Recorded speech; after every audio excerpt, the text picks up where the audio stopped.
মেসেঞ্জারে কথাবার্তা হয়। হঠাৎ করে কেউ যদি মেসেঞ্জার দেখতে চায়, প্রেমিকার মেসেজগুলো কি করবেন?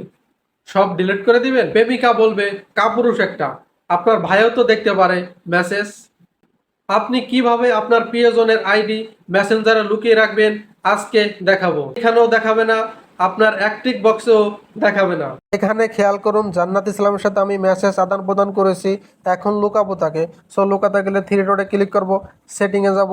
সেটিংয়ে যাওয়ার পর কি করবো, একটু নিচে আসবো। নিচে এসে প্রাইভেসি অ্যান্ড সেফটিতে ক্লিক করব। প্রাইভেসি অ্যান্ড সেফটিতে আসার পর এখানে রেস্ট্রিক্ট অ্যাকাউন্টে ক্লিক করব। রেস্ট্রিক্ট অ্যাকাউন্টে ক্লিক করার পিপলে ক্লিক করব। এখানে সার্চ অপশনে আমার প্রিয়জনের নামটা লিখবো, জান্নাত ইসলাম। এই জান্নাতের সঙ্গে ক্লিক করে দিলে জাস্ট কাজ শেষ।